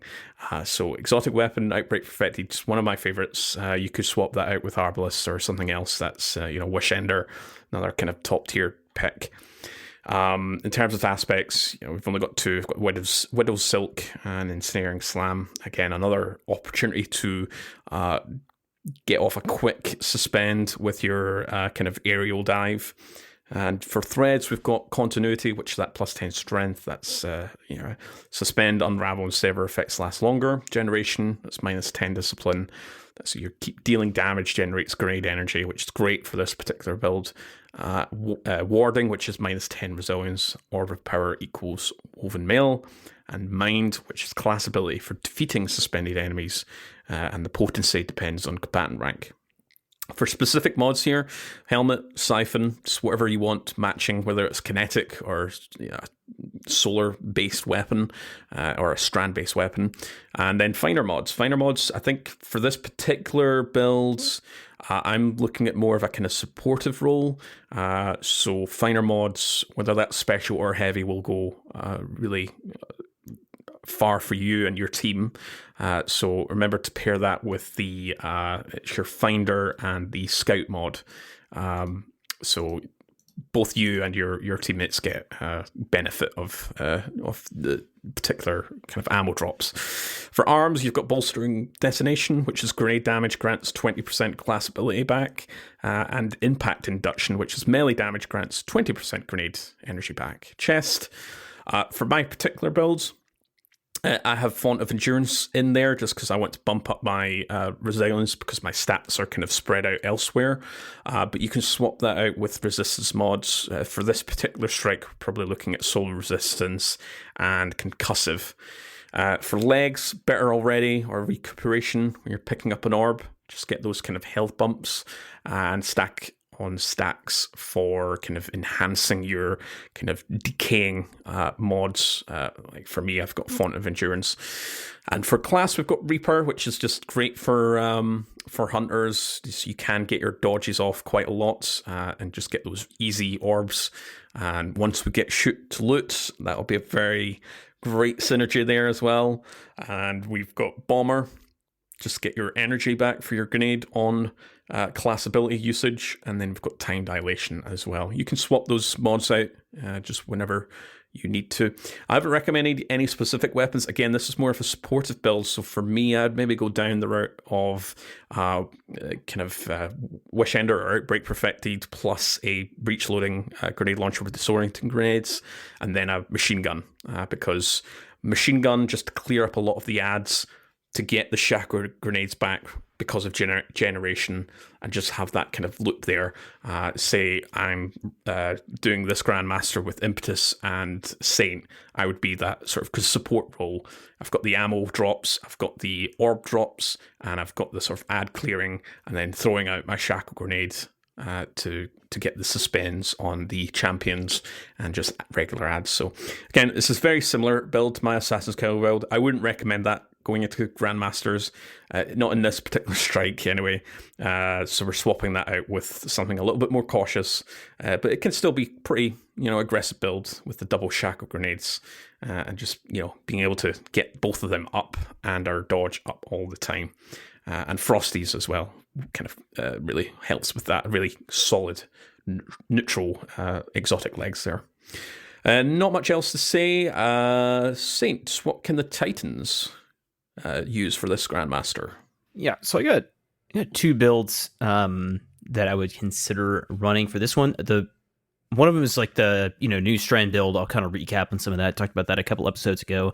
And one of them is kind of a new Titan build that is using solar and really capitalizing on ignition. So a little bit different kind of from our traditional Titan solar builds. And I'm pretty excited about this one. I think this one's just like a lot of fun to use and can offer decent support and efficacy in the in-game. And then strand is just suspend central. The strand Titan has such a strong build there. So starting off with this solar one, the build is really focuses on using conditional finality in a GM and trying to capitalize on the guaranteed ignition as much as possible. Part of the most difficult thing about ignitions in general is that typically it is so difficult to guarantee an ignition without something like a Caliban's hand or your consecration melee from the Titan. But using consecration melee is just not something that I am interested in, and not something that I think is like super viable in some situations like within this GM. Now there are some places where you can quickly get right up to an unstoppable and trigger that, no problem, but it's just not always going to be super easy to activate in a situation like this where you do have some longer range encounters or encounters where you're trying to engage those enemies from slightly further away. So I'm going to focus on using conditional finality for those ignitions, and then using my fragments basically to even build further off of that. So Hammer of Soul, super. I mean, you can use Burning Maul if you want. That one's not really important. On the exotic armor, you have pretty much two choices here. Aeon gauntlets, if none of your teammates are using Aeons. If I'm using conditional finality, I'm going to be decently close a lot of the times, and I'm stunning unstoppable champions. I might as well go in for those finishers, try to support the teammates a little bit off of that. If you want extra survivability, you could just go Loreley, which is just kind of a classic, keep you alive. Not going to provide a massive amount of value there, other than you're just not going to die sometimes when you probably should have died, which I get that can be very helpful. I'm going Towering Barricade, aka Tall Wall. I am going with my Throwing Hammer, and if I'm going with Aeons, I may be going with Healing Grenades. You could go Firebolt Grenades with all of the artifact mods that we have available this season if you want to fully spec into that. Especially if you're going to be playing Loreley, you should just go Firebolts and double down on you're having a little bit more offense there. On aspects, we got Soul Invictus and Roaring Flames. And then for fragments, we have Torches to give us access to Radiance and an ability to counter some unstops on our fragments. Otherwise, for ignitions, we have Char, Eruption, and Wonder.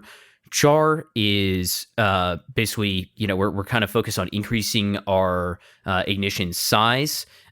We want to spread Scorch with our ignitions. And then we also want to generate orbs on our ignition multi-kills. So if you get some War Beasts running up, you get a multi-kill on them, you're going to get more orbs there, which is always great, and going to lean into some of the mods that we're using.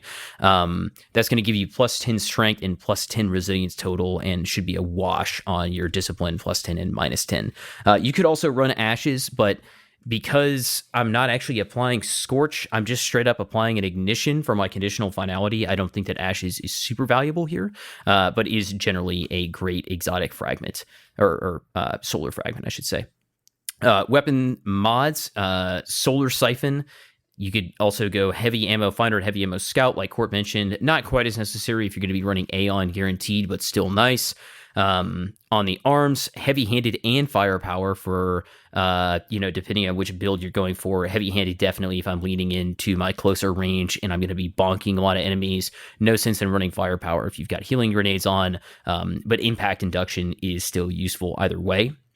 On my chest piece, I'm probably going Concussive Dampener and double Solar Resist if I want to play really aggressively. On my legs, I may go with a stacks on stacks if I want to lean into my finisher mods.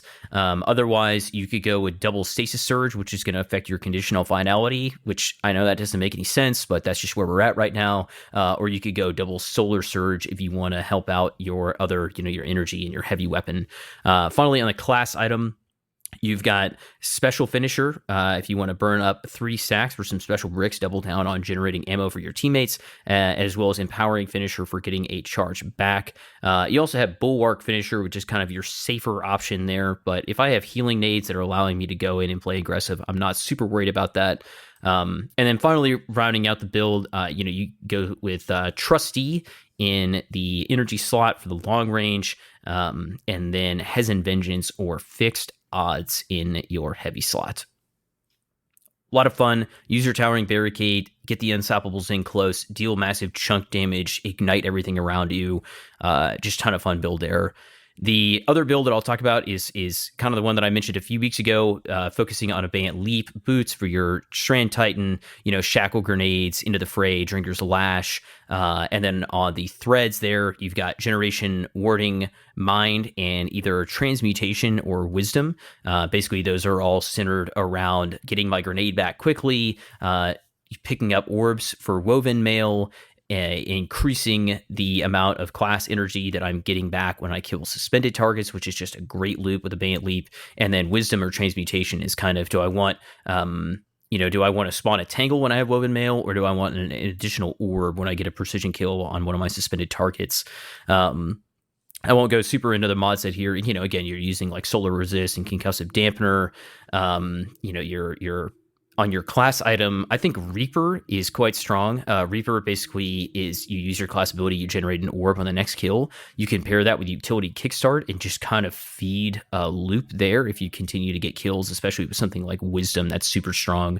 On the weapon side of this build, I am going to Outbreak Perfected for the barrier, and then either Wilder Flight or Explosive Personality for my special weapon, and then probably something like Hezen Vengeance on my heavy there to make sure that I can deal out some chunk damage. Not quite as worried about that. On my solar loadout as conditional finality, we'll be doing a lot of damage there. All right, Impetus, what's going on with the Warlocks? I'm going to speak heresy here and not recommend Solar Warlock, believe it or not. I'll be honest, I think I think well can be a bit of a trap for players who aren't extremely experienced with GMs. I think typically what happens is you know, if you are running Well of Radiance or somebody else on the fire team is running Well of Radiance, you get into a bad spot, you pop it as kind of a last resort.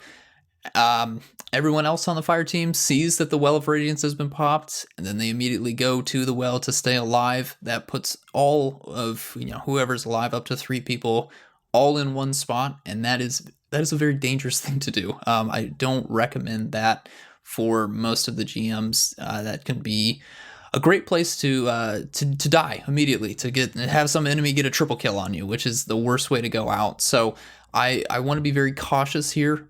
If you do want to run Solar Warlock, I think it probably makes the most sense to do Rain of Fire, the legs that do grant your, when you Icarus Dash, you get Radiant to all of your weapons. That can be a great counter for the barrier champions in here.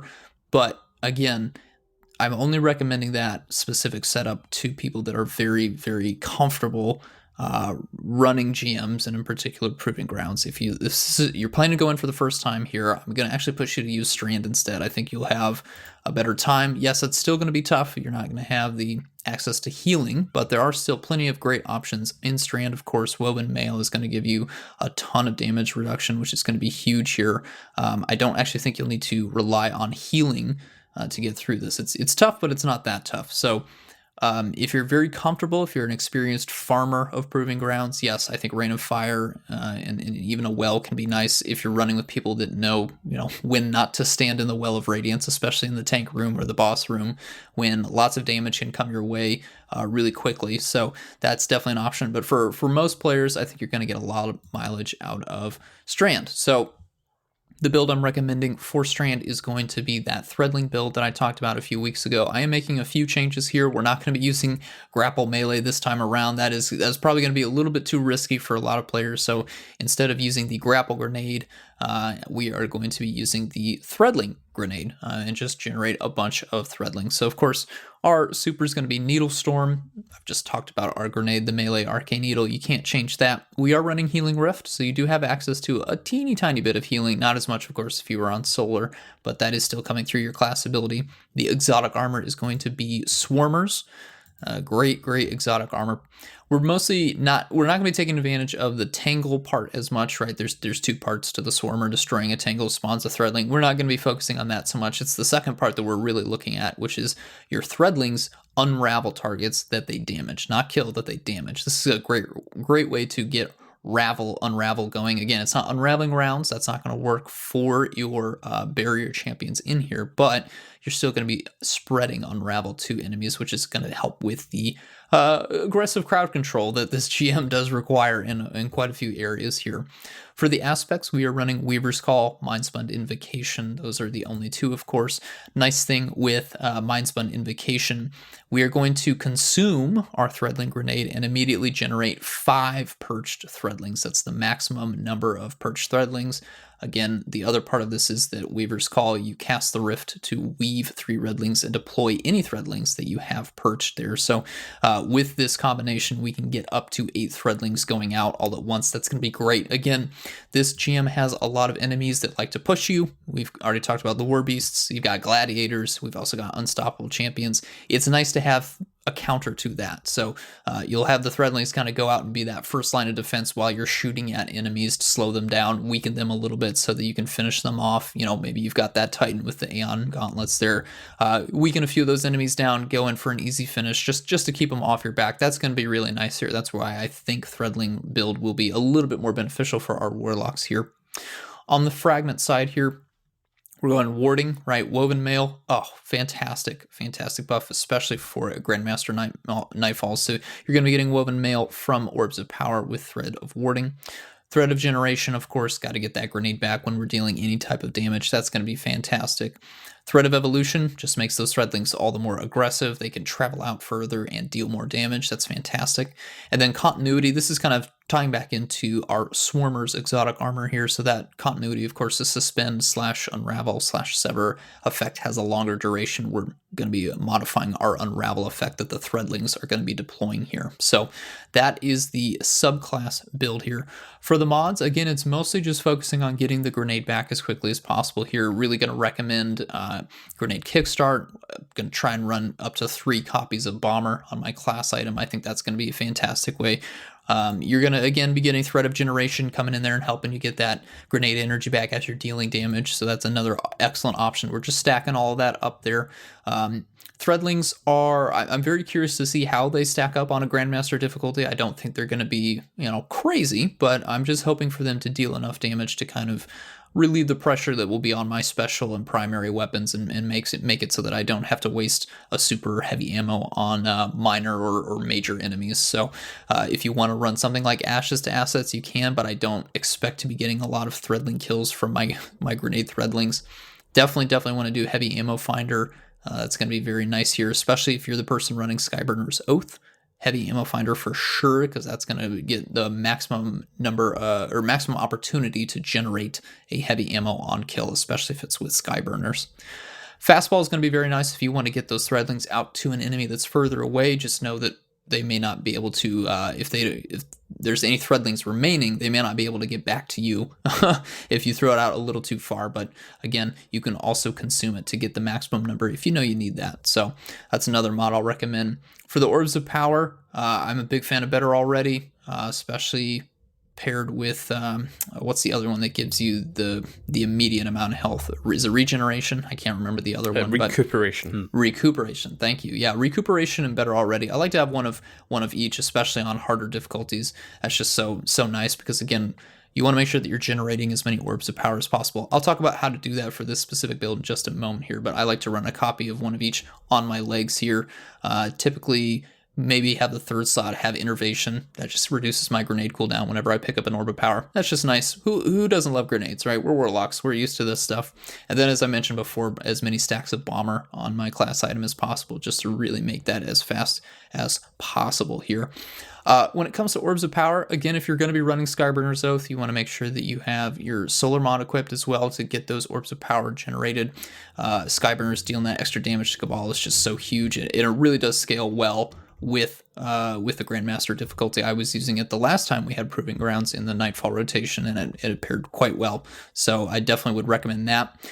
Otherwise, if you're not the person running Skyburner's Oath, I think a kinetic option could be really strong here. Wither Horde. I mean, again, you're going to have a lot of enemies trying to rush you with those War Beasts. If you want to put one down kind of right in front of you, have the War Beasts run to you, or you want to throw that out to deal tick damage to those Interceptors as they're driving by, that's going to be a great option to generate orbs. But for the most part, I'm probably, if I'm running a machine gun, it'll definitely be that option as well. I think that would be a great option there to generate orbs off of whatever element your machine gun is. But that's going to be up to you. Just make sure that you are generating Orbs of Power so that you can take advantage of Woven Mail, as that's going to really be doing a lot of the heavy lifting and keeping you alive when we get to the pain points for this particular activity, which I'll open the floor back up to you two here. I think it's really just the tank room and then probably the boss room are the 2 points that I think fire teams probably will struggle with the most for the first time. Wouldn't you guys agree? Or is there other areas that you really struggled with when you were going through the first few times for this GM? Dude, the fireballs. Just keep your eye on the ball. Literally, keep your eye on the fireball, okay? You should beam those things down as soon as the boss is sending them out. I know, I've seen some like Invis hunters want to like dip in and out and just take care of that really easily. There's ways to get in there and just like throw grenades and stuff like that. But if you're going to be sitting into the back, just watch the fireballs, because it's like such an easy thing to die to in the boss room that is really easy to kind of just shoot them out of the air, especially if you're using something like a fixed odds machine gun. You should be able to clear those things out. No problem. And they chew through wells. That's the other reason I don't like recommending it. That's one reason why I recommended the hunters to take that more kind of backseat approach, kind of supportive role, using a fixed odds or any other like machine gun, in particular last season's Void one, just to kind of really capitalize on the damage buff, and then keeping, again, the scenario here would be me, Court, as the support role, and then Saint with either his solar or strand build, taking more of an aggressive approach, and then Impetus, you having, the the cast all the bugs in the whole strike and just go do my bidding, sickle mode. Yeah. So yeah, like hunters or any other kind of person taking that kind of support role, that would be their job, to just minimize the impact from those solar orbs. But yeah, the tank room can just be a real big pain. I think utilize the environment as best as you can. You can, if you can't burn down a tank, then you can stand behind those kind of what you call it, the kind of the big kind of blast barriers, and then again, just having your ad control guy just ensuring that they bring down as many ads as they can, and that you can avoid the tanks for a while. But if you go in there and don't eliminate at least a couple of the interceptors or at least one of the tank, then it snowballs. It does completely snowball, because you eventually have more ads that spawn, and more champions and more mini bosses, and it becomes a big old fight. So I think for the entire strike, it has to be the tank room. That can be a real pain. But overall, I think compared to the other strikes that we're getting this season, this might be one of the more easier of the six, which is strange to say when we've got Arms Dealer and Lake of Shadows, which have been reworked coming up later. Yeah, this is the second oldest one, I guess, right? Glassway debuted with Beyond Light, and oldest as in they haven't been touched or remodified the same way that Lake and Arms Dealer have. So. Well, that's wild to say, honestly. Yeah, this playlist has changed. But yeah, Tank Room, I will say this. Needlestorm Warlocks, that super is going to be really great for dealing with the enemies that are kind of in that mid-range. Don't send the needles out towards your back line where the tanks come out and you have a few mini-boss enemies.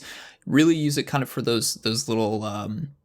those dips in the hangar. I don't really know the technical term, but the areas where the interceptors like to hang out, that's kind of the space, the distance that I would want to cast my super. If there is an interceptor that's giving you guys trouble when the tanks show up and you can't afford to have the interceptor shooting at you when you're trying to deal with the tanks, I think a Needlestorm super at the interceptor is going to be great. If you don't kill the driver because it has a void shield, you'll at least be doing enough damage to the vehicle itself that it'll hopefully blow up, depending on how many needles you land. But yeah, that's a great place to kind of keep that mid-range enemy lineup off your back there. And then if you get more enemies charging you, getting a little closer, you can have the Titan pop their super, just because the hammers don't go as far as Needlestorm, and Strand super is kind of better when the enemies are a little bit up close, so that you can suspend them and get off your back there. Fun fact, the minor spec or boss spec will do wonders against those mini tanks. Oh, really? Yeah. So if it's, as long as it's piloted, if it's not, then it doesn't really matter because there's no one in it. But minor and boss spec will both affect the tank or the interceptor and the pilot. So just take that into consideration. I think most of the time people are running either minor or boss spec, but just for that, squeeze that extra damage. That was something I found out when I was doing my big breakdown of Hacky Breach armaments many moons ago. So very strange. We've got adept big ones, which is like majors and bosses, right? If what would you guys call a minors and bosses mod?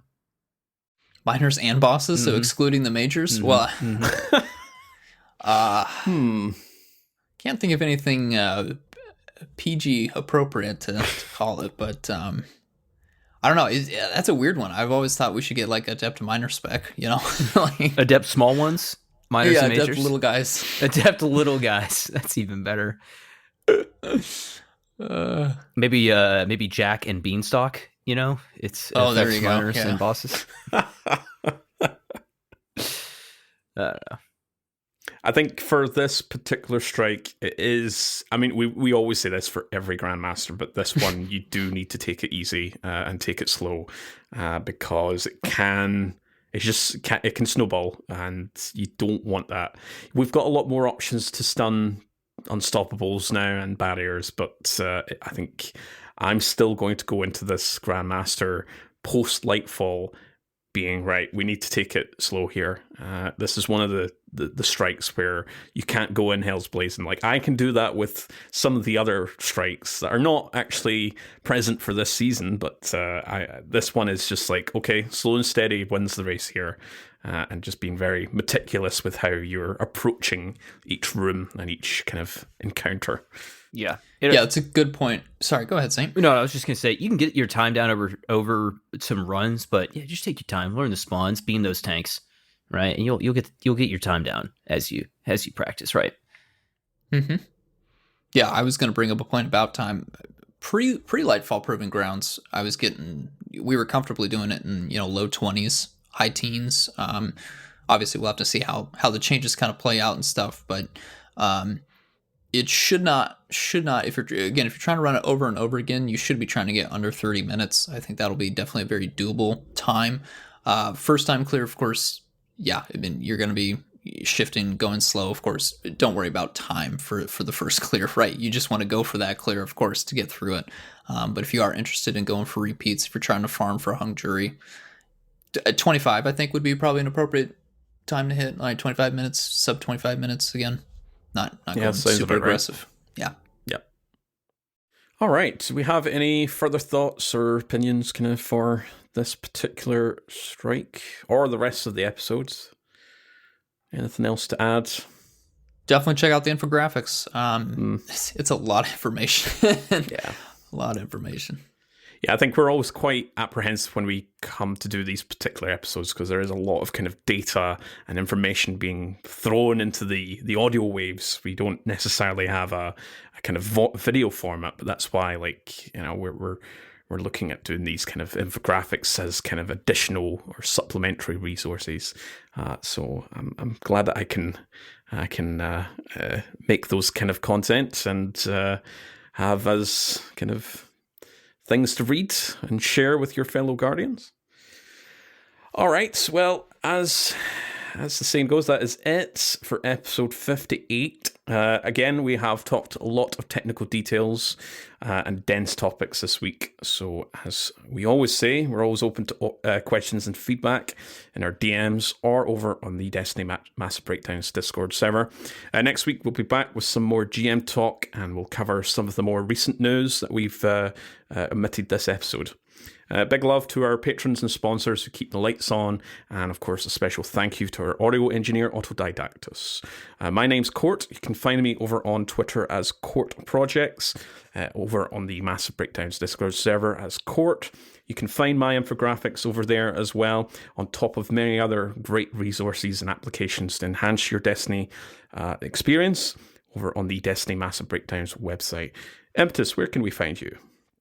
My name is Impetus. You can find me by that name in Discord and in Destiny, and as Impetus always on Twitter. Saint Kabr, where can our listeners find you? Yep, my name is Saint Kabr. You can find me by that name on Discord, Twitter, and in the game. Thanks for listening to another episode of PvE.